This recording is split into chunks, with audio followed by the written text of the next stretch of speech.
Hello, friends, and welcome. It's the start of a new week, and we already have some critical new reports that absolutely demand your attention. The first one is coming out of Germany. They've just conducted another massive operation against organized crime, which, as we all know, and they aren't even hiding it anymore, is getting bolder. It's getting bolder not just by the day, but by the hour. In Remscheid, that's a city in North Rhine-Westphalia, a raid was meticulously planned, and the result was frankly shocking. Special forces stormed an auto repair shop and were reportedly stunned by what they found. We're talking hundreds of units of combat weapons, rifles, pistols, machine guns, and even mines. They had to use auxiliary tools, even a chainsaw, just to get to the entire hidden cache. They had to call in the bomb squad, the sappers, immediately. This whole thing, as they explained a little later, is just one part of a massive operation targeting an international gang. Those are the key words. That's long been suspected of arms trafficking. So, the takeaway? A secret arsenal in a regular workshop, special forces, chainsaws, and hundreds of weapons. The authorities are realizing they are facing a very serious network, and the full scale of it is only now beginning to unfold. We are watching this one very, very closely. Now, before we dig deeper, I used to work on the inside in one of those huge, well-known media organizations. I saw firsthand how they spin the stories, how they twist the facts to fit the approved narrative. I just couldn't do it anymore, so I walked away. Now I'm independent, I speak my mind, and I'm here to tell you what's really going on. If you appreciate that, if you believe in this mission, please hit that like button and subscribe to the channel.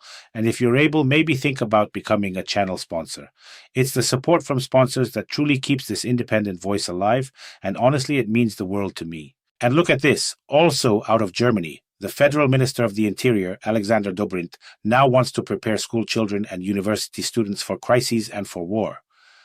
The Interior Minister is proposing 2 lessons per year dedicated to preparing for any and all challenges. According to him, they need to discuss possible scenarios for all kinds of threats with young people and how we can all best prepare for them. Why?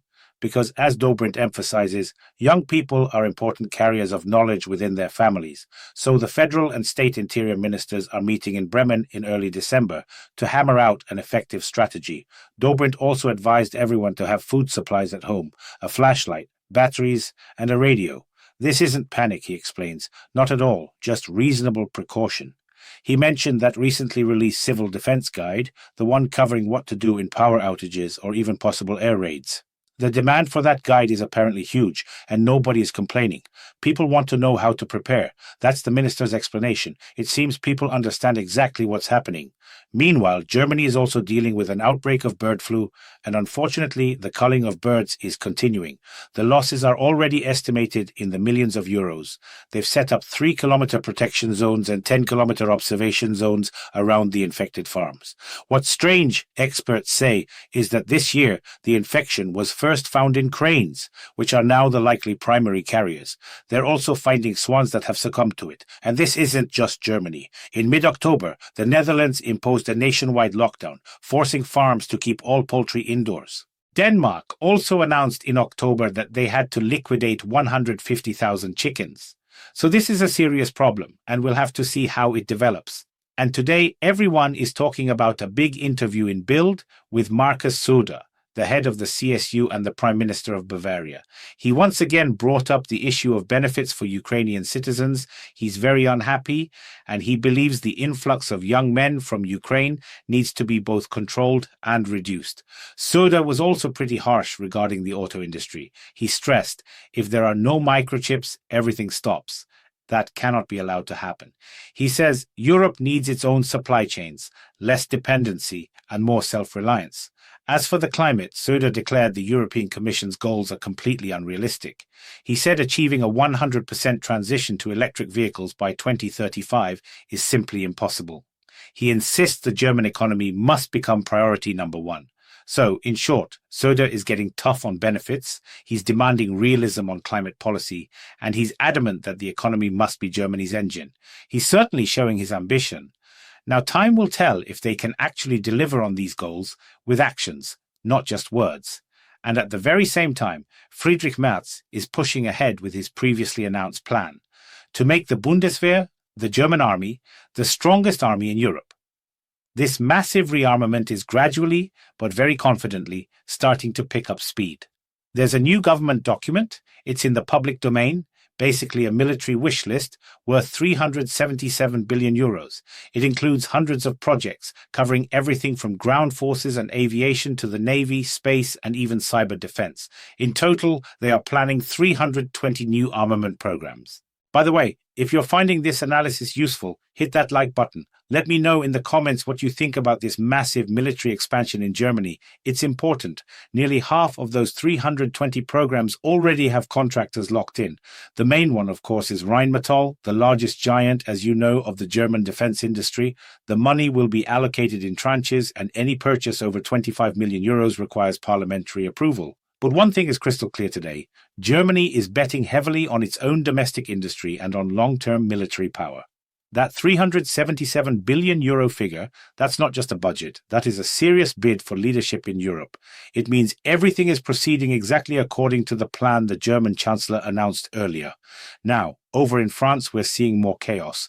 Arson on the railway in the southern part of the country is causing many trains to be cancelled and delayed. The operator announced that someone deliberately set fire to the signal cables. As a result, movement has been seriously hampered since 6 a.m. this morning. Specialists are assessing the scale of the damage, and an investigation is underway. The problems could last into Tuesday, but it's clear this negative trend is continuing. And now for the new reports coming directly from the United States. Because of the shutdown, they are set to suspend payments for food benefits. Due to this political standoff, 40 million Americans will stop receiving food assistance starting this coming November. The Department of Agriculture posted a notice on its website yesterday stating that federal food aid is being terminated because the government shutdown is dragging on. And how long will it drag on? Nobody knows, not even an approximate timeline. But I want you to remember, 1 in 8 Americans relies on this assistance. And as for new reports from Donald Trump himself, while speaking with journalists on board his plane, Trump responded to the suggestion that he should seek an unconstitutional third term. This idea was recently floated by his former white VV. The President of the United States explained that he would love to do it. He specifically emphasized that he has the best numbers in history when asked about Bannon's comments, and he made it clear that he believes no one in history equals him. However, Trump then added that he hadn't really thought about running again, because, as he put it, there are other very good people. When Trump was asked to name names, he pointed to Marco Rubio and J.D. Vance, and then he specifically praised his Vice President Vance. Obviously, J.D. Vance is magnificent. The Vice President is magnificent, Trump said verbatim. I'm not sure that anyone would compete with these two. That was his explanation. We also learned today that despite his harsh reforms, the president of Argentina, the world-famous Javier Milei, has won a decisive victory in the midterm elections. This gives him a powerful endorsement for his tough course of reforms. In parliament, his party will now hold 64 seats instead of 37. This will allow the president to push his reforms through much more easily and worry less about blockades from the opposition. Naturally, for Milei, who, as you know, used a chainsaw during his campaign as a symbol of cutting spending, this victory is confirmation that his strategy is the right one. He feels he's on the right path, despite the protests and a drop in his ratings. Now, it's even being claimed that the first successes of his policy are starting to appear. Inflation has decreased, and the country's budget is in surplus for the first time in many years. For the first time in a long time, there is a clear line of movement. That's what they're saying in Buenos Aires. The election results in Argentina were also received positively at the White House. President of the United States Donald Trump congratulated Milei on his stunning victory and announced he is doing an outstanding job. That's what Donald Trump said, adding, "Our trust in him has been confirmed by the Argentine people." That was the explanation from the American president. The media is now explaining to everyone that Milei is considered a guarantor of stability. Financial markets are expecting a rise in stocks and bonds. However, the situation in the country remains tense. Many Argentines are suffering from a fall in purchasing power, and the poverty level remains high. That's the official statement. After the election, Milei announced a reshuffle in his cabinet of ministers in order to speed up the pace of reforms. Sometimes that's just how it goes in our time. So, those are the key informational moments for right now, and they certainly tell us a lot. We're seeing Germany facing a massive internal arms trafficking network while simultaneously preparing its youth for war and planning a 377 billion euro military expansion. We're seeing Söder challenge EU climate policy, pushing for economic self-reliance. In the US, a shutdown threatens to cut off food for 40 million people, while Trump muses about third terms. And in Argentina, Milei's chainsaw reforms just got a massive electoral boost, winning praise from the White House, even as poverty remains high. Let me know your opinions. What do you think about everything that's happening? I wish you a peaceful sky. And I urge you, please hit that like button, subscribe, and share this video. If you have the ability to become a channel sponsor, it makes an enormous difference and allows me to keep doing this work completely independent of the narratives they want to feed us. Thank you for watching. I'll see you tomorrow, and let's hope the news will finally be good. Take care.